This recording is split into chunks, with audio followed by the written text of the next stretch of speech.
Bienvenidos, valientes de la oscuridad. Antes de adentrarnos en historias que estremecen el alma, quiero contarte algo especial. Ya está disponible nuestro primer libro Sombras que no duermen, con relatos inéditos que podrás llevar siempre contigo. Encuentra el enlace en la descripción. Y recuerda, únete a nuestra comunidad, suscríbete al canal y activa la campanita para no perderte ninguna narración aterradora. Prepárate, la penumbra aguarda. Empieza cuando el aire deja de tener dueño. A esa hora, el edificio se vacía con una paciencia que parece domesticada por décadas de horarios. Salen los últimos ascensores y se escucha ese pequeño jadeo del freno hidráulico, puertas que se besan con un suspiro de goma, pasos que se diluyen en el enlosado como lluvia absorbida por tierra seca. Yo espero en la garita hasta que la luz del vestíbulo queda apenas en un tono que no es el de nadie, y entonces paso la tarjeta por el lector.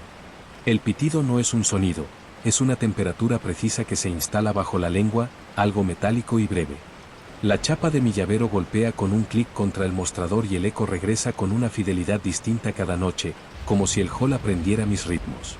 Hay un manual plastificado en el cajón con la ruta de las rondas. No lo consulto. Después de semanas, el orden ha permeado a través de mi piel. Empiezo por el atrio, cruzo el pasillo del vidrio, toco con los nudillos el pilar de hormigón que tiene una imperfección en forma de lunar, giro a la izquierda antes de las escaleras mecánicas detenidas, bajo por el tramo auxiliar hasta la puerta de seguridad que da a S1. El olor cambia allí. Arriba, huele a desinfectante de cítrico y cera, abajo, a un polvo más antiguo, con una nota de cartón húmedo y tinta ya sin brillo. Cuando empujo la puerta, la junta de goma ofrece una resistencia obediente. Me gusta sentir esa minúscula lucha que, si uno presta atención, describe todo el sistema. Nada se abre sin entregarte una textura. La linterna no se necesita, pero la llevo colgada. La luz de los fluorescentes es estable, sin parpadeos. El mantenimiento diurno cambió las reactancias el mes pasado y ahora el zumbido tiene una banda más baja, como un ronroneo espeso que llena el esófago. Los suelos de S1 son tarima técnica, cada paso tiene un timbre hueco, perfecto para saber si algo falta debajo. A estas horas, la temperatura del aire desciende hacia una especie de indiferencia, ya no busca agradar a nadie y se concentra en conservar, en mantener índices, en tragar humedad para que los mapas no se curven en sus gavetas. Siempre hago una primera pausa ante el panel del BMS. Es una pantalla con fondo negro y gráficos verdes. Se ve el esquema del edificio como una vasculatura. Cada línea es un conducto, cada cuadro con números es un pulmón pequeño con su propio ritmo. La lectura de ocupación marca 1 desde que la última limpiadora fichó a las 17. A veces, durante un minuto o dos, sube a 2 y luego vuelve a 1. Lo achaco a sensores infrarrojos que captan microvariaciones, a reflejos, a pequeñas falsas alarmas de aire caliente que atraviesa una rejilla más deprisa por estar más limpio ese día. No es una novedad, mi cuerpo registra el cambio como se registra un calambre leve, pasa y uno decide prestar atención a otra cosa. La otra cosa suele ser el sonido de S2. Allí el hormigón no es liso, tiene una piel que raspa el codo si te apoyas. En ese nivel guardan el archivo municipal de prensa, rollos de microfilm alineados como frascos de farmacia. Cuando abro la puerta, la cinta adhesiva del letrero Mantener 18 u 20C tiene rugosidades de tratamiento que las yemas distinguen como una huella. Huele a las décadas, a lignina desprendida, a vinagre tenue cuando un carrete está enfermo. Camino entre estanterías altas, el crujido de la suela sobre el polvo fino es disciplinado, sin sorpresas. Sin embargo, cada noche la primera gaveta de la fila 3 está unos milímetros corrida hacia afuera. Lo anoto desde la semana 1, 3A, gaveta 1, 4 milímetros. La semana 2, 3A, 3 milímetros. Luego, 2 milímetros, 1 milímetro, alineada. A la noche siguiente, otra vez 4 milímetros. Me gustaría pensar que hay una corriente imperfecta en el sistema, me gustaría convertirlo todo en medición, en gráfica, en un patrón de apertura y cierre que responda a la respiración del edificio. No me molesta. Si algo he aprendido en los turnos nocturnos es que el mundo, cuando la gente se va, no se queda quieto, se acomoda. A veces toco los bordes de cartulina de las etiquetas. Tienen diferentes calidades, algunas secas como piedra, otras con una especie de grasitud, quizá de manos que las tocaron en días de calor. Llevo guantes finos pero la sensación atraviesa. Una vez leí que los conservadores hablan el idioma de las superficies, que un pliegue les narra una historia completa de humedad, peso, resistencia. No soy conservador, pero aquí abajo la lengua también aprende. En el microfilmoteca, acerco el oído a los visores apagados. El interior guarda un frescor diferente, un hueco más frío, un silencio con un filamento de zumbido residual, como si la electricidad tuviera memoria que tarda en borrarse. Respiro por la boca y la lengua recoge un sabor agrio, mínimo, como una moneda mordida. Me recuerda que no he cenado bien y que la máquina del tercer piso suele tener bocadillos con exceso de salsa que dejan una capa en el paladar que dura hasta el amanecer. Subo a S1 y luego al muelle de carga. La puerta enrollable está cerrada. El aire aquí trae un olor a caucho y gasóleo oxidado, aunque no hay motores funcionando, solo un eco de su reciente pasado. El muelle tiene un sonido propio, un goteo de condensación caída desde una tubería de retorno, un tic-tac asimétrico que podría confesar una avería menor si a alguien le importara escucharlo con calma. Al pasar la mano por la barandilla metálica, los dedos arrastran una película adherente de polvo que ha capturado humedad y se ha convertido en una especie de piel de edificio. Lo limpio con una toallita, como si le quitara una costra. El trapo queda gris y huele a nada, que es otra forma de decir que huele a una suma de muchas cosas. Continúo la ruta por el patio de máquinas. Allí conviven compresores, bombas, conductos aislados con espuma prensada y cinta metálica. La humedad pega en los antebrazos. El sonido es un latido más claro, no es un boom, son decenas de pequeñas palpitaciones mecánicas que, superpuestas, imitan la persistencia de un órgano. Me detengo junto a la válvula 19B. Tiene un zumbido de roce que ayer no estaba. Acercas la mejilla y puedes sentir el trazo que hace el metal en la piel, un corrimiento tibio, una vibración que no hace daño. Anoto sin prisa, 19B, rozamiento leve, revisar rodamientos en mantenimiento diurno. Todo en mayúsculas, caligrafía clara, igual que he visto en el parte de mi antecesor. El cuaderno, pasado por muchas manos, tiene un olor a tinta seca que, si uno insiste, trae algo de nuez vieja. A la 1:30, siempre me golpea el golpe de sueño. No parece lógico porque duermo bien en la tarde, pero a esa hora la sangre decide hacerse lenta. Siento las rodillas blandas, los párpados pesados, y el marco de una puerta al rozarse con el cinturón me parece una conversación que habría preferido evitar. El edificio también baja el pulso. El BMS registra una curva que, si alguien la viera, diría que es humana. El caudal disminuye, la presión baja, los chiles entran en un modo que la pantalla llama lento. Me siento en la sala de descanso con un café que sabe a tostado malogrado, algo amaderado y rancio, como si hubiese absorbido el aroma de todas las semanas anteriores. La sala tiene un sofá de vinilo pegajoso aunque el termostato marque 19. Apoyo la nuca en la pared. Se oye el chasquido de una resistencia en un calentador de paso, quizá alguien en el turno de la limpieza del ala administrativa olvidó desconectar una línea de agua. El silencio real no existe. Aprendo a leer el bajo continuo de los sistemas. A las 2:05 vuelvo al atrio. La losa de piedra del suelo irradia un frío que atraviesa las suelas. En el panel de entrada, la luz de emergencias proyecta un verde lechoso sobre las superficies de aluminio. Me acerco a las puertas exteriores y bordeo con el dedo la junta de goma. Está tibia. No debería, pero está tibia. Me paró a pensar cuánto tiempo tarda una junta en desprender calor después de estar literalmente en un área sin tráfico, con el mundo afuera en un cerrojo de aire húmedo. Hay una explicación técnica, la proximidad de un vestíbulo con un fan coil que sopla hacia la rendija. Lo anoto casi por juego. A la altura del torno, el panel de control tiene un botón que nunca he pulsado. Es rojo, pero no de alarma. Dice modo noche, y debajo, activado. Nunca he visto el desactivado. Pienso si se desactiva solo con la primera tarjeta del día. No debería inquietarme, pero hay algo en esa palabra que se me pega a la cavidad bucal. Modo. Noche. Como si el edificio, más que apagarse, adoptara una postura. La segunda ronda por S2 siempre es distinta a la primera. Es un hecho, no es cosa de imaginación. Las temperaturas han desplazado décimas. La humedad relativa se ha movido un punto aunque no haya entrado ni salido nadie. Las ruedas de un carro que debería estar contra la pared ofrecen marcas nuevas en el polvo que dibujan otro recorrido. Me detengo ante la hemeroteca del 79. Hay un número doblado que asoma 2 centímetros, con la esquina como una lengua de papel. No lo toco. Siento que ese gesto tiene algo de indecencia, como si mi huella fuera a producir una alteración detectable por ojos ajenos, por alguien que vive en otra hora y que mide con esa prolijidad que yo solo imito. Vuelvo la linterna hacia el pasillo de atrás.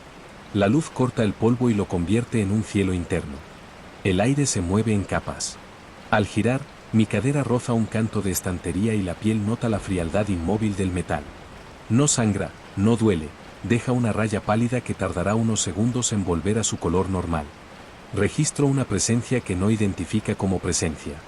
No es alguien, es un cambio de presión que entra por las mejillas, un ajuste de la mandíbula, una forma en que el cuerpo se aprieta solo. Dura lo que dura un pensamiento sin palabras. Cuando pasa, la cadencia de mis pasos vuelve a su ritmo habitual. Nunca me acelero. Aprendí a no convertir el miedo en velocidad. El edificio no la pide, el edificio la rechaza. A esta hora, si uno corre, se equivoca de puerta. Abro la de servicios y reviso los extintores. La pintura roja refleja con una película acuosa el tubo fluorescente. En el fondo del armario hay un olor a goma nueva que no es nueva. Son las mangueras, protegidas en plástico. Con el dedo índice bajo un poco la presilla para comprobar que no esté trabada. En el plástico hay un polvo invisible que deja una línea brillante como de sudor cuando la luz da desde el ángulo correcto. Me entretengo con esas minucias porque son las que sostienen el turnus. Después de un rato, uno ya no piensa en horas, sino en texturas. No miro el reloj hasta que he sentido al menos 5 tipos diferentes de superficie. La azotea, cuando la cruzo, se parece a una plancha que acaba de apagarse. Todavía hay calor guardado en el asfalto y el aire sobre las máquinas tiembla con un temblor que no es visible pero sí percibido por la piel de las orejas. El viento mueve la espuma de las carcasas de los equipos de climatización y produce un sonido de fieltro rozando fieltro. La ciudad es una hilera de luces a baja altura, como si alguien hubiera decidido bajar la cúpula del cielo para que cupiera en una caja. Las campanas lejanas de un edificio religioso se confunden con el chasquido de un relé. Si cierro los ojos, la azotea parece más grande, y si los abro, veo lo que es, una terraza técnica con bordes altos, el tipo de lugar al que solo suben quienes tienen motivos, y en el turno de noche esos motivos siempre son prácticos. Me gusta oler el caucho viejo de los tubos, el resto de lluvia que dejó un filo de olor a hierro en el canalón. Hay una colonia de musgo en una esquina que el sol matará mañana. Esta noche, sin embargo, se siente dueño de su milímetro de verde. Vuelvo al interior por una puerta que cierra con un golpe que conozco. Tiene una respiración extra, como si una esponja comprimida se liberara con un suspiro tardío. En el descanso entre pisos, un ventilador de extracción suelta un quejido largo, casi un canto. Las rejillas tienen lamas con un polvo clavado en diagonal que delata el sentido del flujo. Paso el dedo y dejo una limpieza estrecha, como una cicatriz fresca. A las 3:33, miro el control de acceso por costumbre. La pantalla pequeña, que habitualmente solo exhibe mi nombre, esa noche muestra una indicación de mantenimiento, actualización pendiente. Reinicio programado 4. No anoto nada. No tengo por qué, pero me sorprende lo exacto de esas promesas, que aquí, a estas horas, todavía haya algo que prometa y cumpla. El cansancio cambia de lugar y se instala en los ojos. Todo se ve un poco más nítido durante unos segundos y de golpe, un poco más velado. La memoria del día pierde los bordes. No queda nada salvo la sucesión de puntos de control y el sabor de cloro tenue del agua de la cantimplora. Decido quebrar una costumbre, no voy directo a S3, el nivel más profundo. Primero recorro el corredor de mantenimiento que no formaba parte de mis rondas hasta que, una noche, mi antecesor, con un gesto mínimo, me indicó en el cuaderno que conviene verlo. Es un corredor sin nobleza. No contiene papeles ni máquinas, contiene tránsito. El aire allí es otro, un aire que no está hecho para ser respirado sino para ser transportado. Huele a pintura antigua, a disolvente evaporado hace años. El suelo tiene una línea de cinta amarilla desvaída que se abre como un río seco. En un tramo hay una loseta suelta que responde con un clic hueco cuando la pisas. Lo espero. Ahí, ese clic, es el corazón de un animal que no haría daño a nadie pero que necesita, para quedarse calmado, que alguien reconozca su latido. Tardo más de lo que debería en llegar a S3. Empujo la puerta, la junta cede, el aire es más denso, la linterna se queda colgando, yo avanzo. Las estanterías de acero crean un laberinto recto. El zócalo de la pared está marcado por años de carros y botas. Un cable etiquetado cruza a media altura y crece una sombra debajo como una cuerda en el agua. El pasillo lateral conduce a una puerta con un ojo de buey. Dentro, el cuarto de equipos sensibles. Aquí el suelo es de baldosa de caucho y hay un olor tenue que a veces me parece dulce y otras salado, y me pregunto si son mis glándulas haciéndome trampas. Enciendo los equipos para la revisión. La pantalla de un lector de microfichas cae del negro al gris como un amanecer en formato pequeño. El ventilador interno arranca con un susurro. El carrete, apagado, no se mueve, pero el cerebro me presenta la imagen del carrete moviéndose. Me reprendo sin violencia, me palpo el bolsillo donde llevo el bolígrafo, anoto todo ok, 3:58. Un ruido mínimo, una imperfección del orden, me hace levantar la vista. No sabría decir de qué se trata. Mis oídos siempre detectan lo que mis ojos no encuentran de inmediato. Puedo sostener la postura inmóvil sin ridículo. La respiración se nivela. Allí, en el cuarto, la suma de ruidos es algo que reconozco y podría recitar. Ventilador, motor de nevera de muestras que alguien olvida siempre, compresor lejano, zumbido lineal de ladrón múltiple. Entonces hay algo que no estaba. No es algo extra, es una pausa. Una pausa que cae donde nunca cae. Un silencio de medio segundo exacto entre las palpitaciones de un equipo que no sé cuál es porque todos son un continuo. Al volver el sonido, vuelve distinto. No el equipo, la vuelta. Lo dejo pasar. Anoto nada. El cuaderno no está para mi superstición. No está para escribir que he escuchado un vacío. A las 4 exactas, el lector del vestíbulo se reinicia. Lo sé porque la pantalla del BMS, que siempre vigilo en un móvil viejo conectado por la intranet, pierde la conexión y la recupera. Ocupación, 1, 0, 1. Si quisiera darle significado, podría.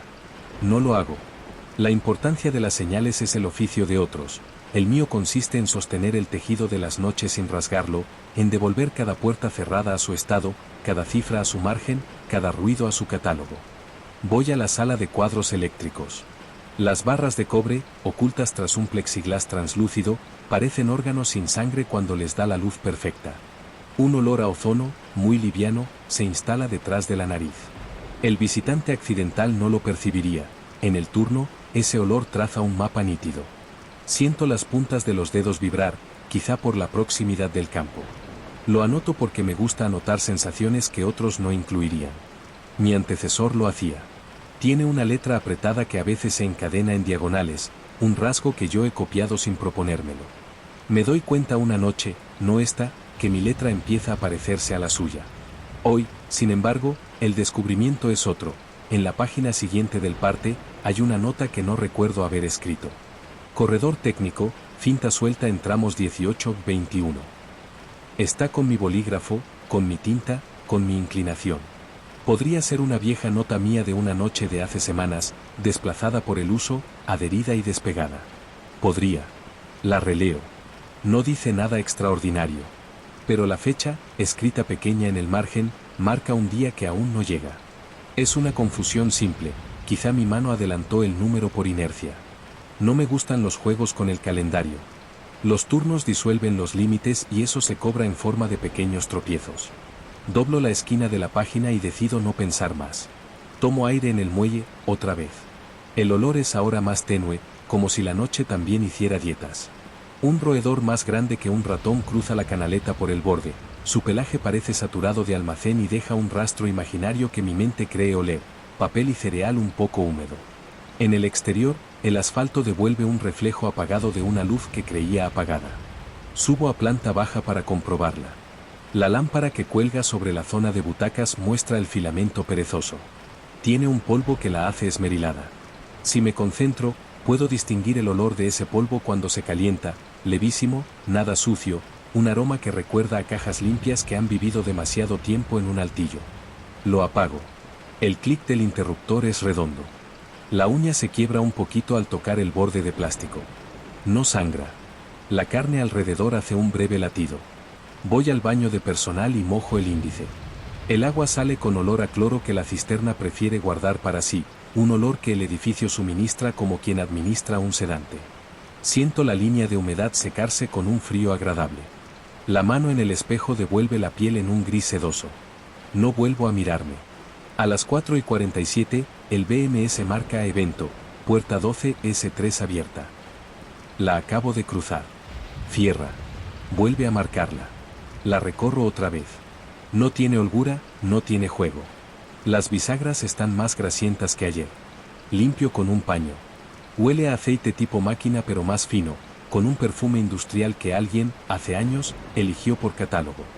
La nota del cuaderno de mi antecesor dice otra cosa: puerta 12 S3, cierre cambia en noches húmedas, ajustar tornillo de pestillo. Es una frase que me gusta porque respira con la experiencia. Siento que, al escribir ahora, mis dedos replican la presión de los suyos en la espiral metálica. Si apoyo la yema bajo la argolla del cuaderno, encuentro una rebaba donde él encontró una rebaba. Me engancho un instante y el dolor, muy leve, me aterriza. Paso por el cuarto de la caldera apagada. Nadie la usa salvo para agua caliente residual. El olor en ese cuarto es la mezcla exacta de hierro, polvo, una insinuación de plátano maduro de la pintura vieja, y un recuerdo de carbón que quizás solo está en mi cabeza por las historias que cuentan los veteranos de instalaciones que ya no existen. La piel de las manos está más seca que al principio de la noche.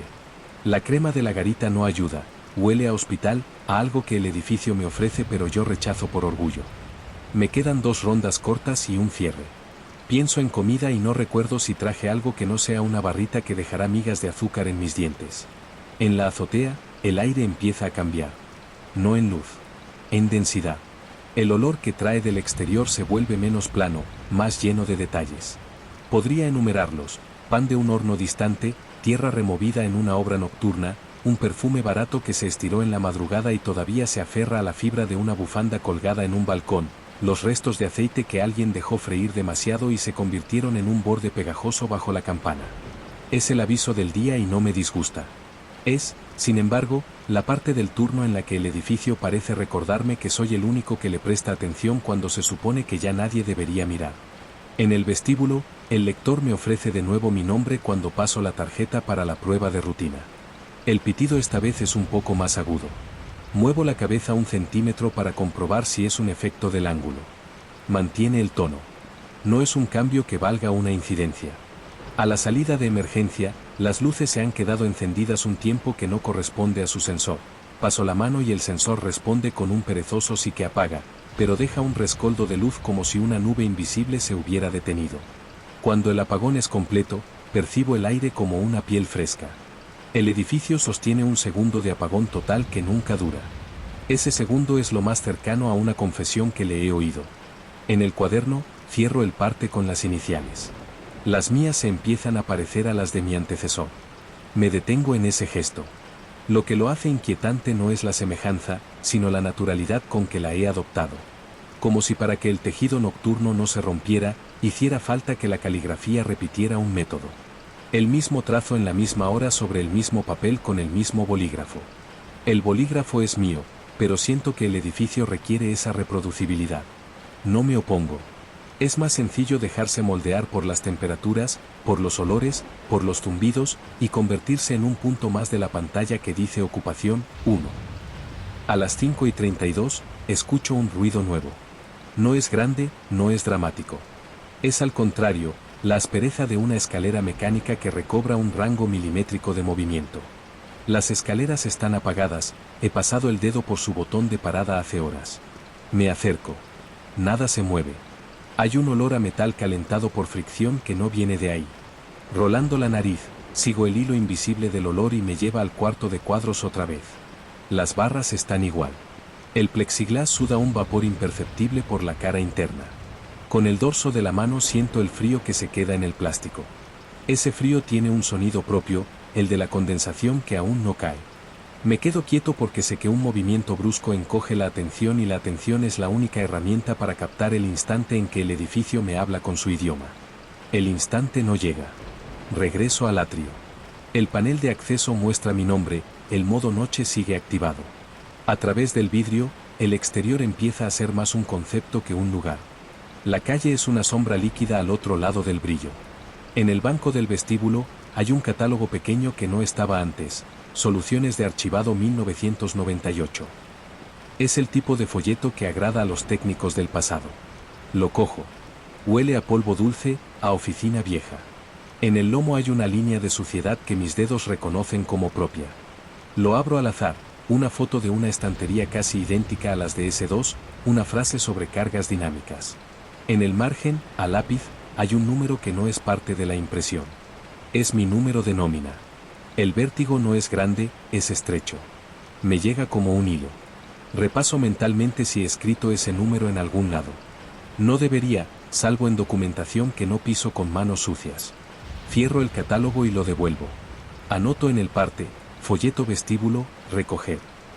No anoto el resto. A las 5:50, el muelle exhala un aire diferente. Se acerca el repartidor de las primeras panaderías. El olor a miga caliente viaja antes que los camiones. Bajo y abro la puerta para comprobar la alarma. Con el cerrojo en la mano, siento la textura de la pintura más fina donde el uso ha pulido, un tacto de hueso. El candado tiene el cuerpo templado. No hay brisa. Mi camiseta, sin embargo, recibe un soplo que podría provenir de un respiradero abierto en otra parte. Pienso en el recorrido de ese aire a través de conductos, en su paso por filtros, en las partículas que evita y en las que arrastra con orgullo de microcamión invisible. Me queda una firma y esperar la primera tarjeta del día. La luz en el vestíbulo es otra, el verde de emergencia ya no es dominante, el gris exterior empieza a reclamar presencia. El edificio, entonces, cambia su forma de estar. No se despierta, se reemplaza. Las máquinas de café del primer piso vibran un poco, la antena de la azotea ajusta su posición sin moverse. Puedo darle nombre a todo, y aún así, hay una capa que no estará nunca en el parte. Esa capa se parece a lo que no decía mi antecesor. Busco en su letra algún rastro y no lo hay, salvo la repetición exacta, nocturna, del trazo. A las 6:04, la pantalla del BMS marca ocupación, 2. Me giro hacia el torno. Nadie. Podría ser un conato de luz que el sensor toma por calor humano. Podría ser un reflejo en el vidrio que envió una ráfaga de energía infrarroja a la firma de la noche. Podría. No tengo ganas de otorgar significados hoy. Camino lentamente por el perímetro del vestíbulo. Al pasar junto al cristal, me veo apenas, una figura de uniforme a la que la luz obliga a perder bordes. Pienso en la noche como un oficio que enseña a ser borde. Pienso que lo que ahora huele a pan dentro de unas horas olerá a perfume de oficina y plástico calentado por manos nerviosas. Alargo la mano hacia el botón de modo noche. No tengo por qué. No está en ningún protocolo. Lo toco. No se pulsa, no es un botón con carrera, es una superficie plana que reconoce el dedo y no cambia. El tacto recuerda al de los pilotos de algunos ascensores que uno cree haber presionado pero no. No aplica fuerza, aplica presencia. Lo suelto. Nada. El panel sigue diciendo activado. El primer trabajador del día tarda un minuto más de lo habitual. La pantalla, antes de la tarjeta, vuelve a marcar ocupación, 1. Alguien puede reírse de estas lecturas. Yo no necesito historias para justificar los números. La costa se avista, y no hay razón para inventar mareas. A las 6:11, retomo el cuaderno para escribir el cierre. La página que doblo, con mi marca en la esquina, muestra la nota de la cinta en el corredor técnico con la fecha adelantada. Vuelvo a mirarla. No corregiré la cifra. La dejaré atrás, como se dejan atrás muchas pequeñas fallas en el texto del mundo. Firmo. El trazo de mis iniciales sale leve, como si el bolígrafo se resistiera a agregar más tinta a ese papel. Me pregunto si la mesa de la garita, de tanto leer esa longitud de línea, está ya impregnada de mis esfuerzos. Las marcas de presión, invisibles para cualquiera, podrían leerse si el ojo estuviera entrenado. No lo está. Yo solo sé que, cuando apoyo la palma, el tablero devuelve una tibieza que no le corresponde a la madera. No llega el sol, no hay fuente, no hay humano. La tibieza me presta su pulso, y durante 2 latidos, siento que no acabo de separar la mano. Afuera, el cielo insinúa el color. Los camiones pasan como animales con ojos pequeños. El repartidor entra por la puerta lateral y su tarjeta hace un ruido limpio, como un vaso golpeado con una cuchara. Lo escucho sin verlo. El vestíbulo huele a pan, a aire de calle, a la humedad que trae el alba como si en el exterior hubieran regado una alfombra enorme. Me paro frente a la puerta principal. Paso la tarjeta por el lector interior. El pitido acepta y el cerrojo interno, con su voz de metal serio, cede. Empujo. La puerta se detiene 1 centímetro antes del final. La junta de goma está pegada al marco por un hilo de condensación. No es nada. Clavo el hombro con suavidad, el hilo cede, la puerta abre. La ciudad es un aire más rugoso, una grana de ruido que se reparte por los pliegues de la ropa. Doy un paso. La suela recoge polvo que no es de edificio, un polvillo oscuro con notas de caucho pisado, de polen viejo, de gas. Me invade una sensación simple, una diagonal que baja desde el hombro derecho hacia el estómago. Es el cuerpo recordándome que podría irme. Vuelvo la cabeza. El vestíbulo queda detrás como una pecera invertida, con un agua que conozco mejor que el aire de la calle. El panel sigue diciendo modo noche, activado. Pienso un segundo que el mensaje debería apagarse con el primer trabajador, con el primer test de las 6:10. Quizá hay un retardo. No es un problema. Hay una parte de mí que se sonríe con la idea de que el edificio, en el fondo, prefiere saber que todavía hay alguien dentro cuyo oficio es prestar oído. Podría irme a casa y dormir. Podría cruzar el corredor hacia el metro, sentir el olor único de los túneles a esa hora, un poco a ozono, un poco a freno, un poco a humedad antigua. Podría. Sin embargo, antes de dar otro paso, siento la necesidad de regresar para apagar una luz que no apagué, o revisar el pestillo de S3, o corregir la muesca de una gaveta 4 milímetros afuera. No porque tema un informe. Porque el edificio, con su manera de crear márgenes, me lo pide. Y ese pedido no suena como los pedidos humanos. No trae urgencia. Trae textura. Dejo que la puerta se cierre detrás de mí con su beso de goma. El pitido del lector se repite por costumbre, aunque nadie haya pasado la tarjeta. El cuaderno me espera con la esquina doblada. El bolígrafo, aún con punta húmeda, dibujará otra línea. Yo caminaré otra vez por ese 1, tocaré el pilar con lunar, bajaré por el tramo auxiliar, cruzaré el pasillo del vidrio. No me lo ordena nadie, sin embargo, nada en mí se opone. El turno nocturno no termina, se reemplaza por una hora con olor a pan, por una luz que no alcanza a borrar el brillo verde, por una ocupación que oculta su número. Al apoyar la mano en el pilar de hormigón, la porosidad de la superficie me devuelve una calidez que no es del sol. Es un calor guardado, del tamaño de una palma. La retiro. Permanece. Lo toco de nuevo. Bajo la piel, mi pulso y el edificio, por un instante, se ponen de acuerdo. Y entiendo que lo que me inquieta no es estar solo, ni el ruido del ventilador al caer, ni esa puerta que tarda un segundo de más en encajar. Es haber empezado a formar parte de la memoria del edificio con la exactitud de una cifra, con el rigor de un olor, con el peso de un llavero que ya no reconozco como ajeno. Afuera, la ciudad se arruga para despertar. Adentro, hay un lugar que, cuando todos se vayan, volverá a tener dueño. Y seré yo, otra vez, a la hora en que el aire prefiere a quien sabe escucharlo.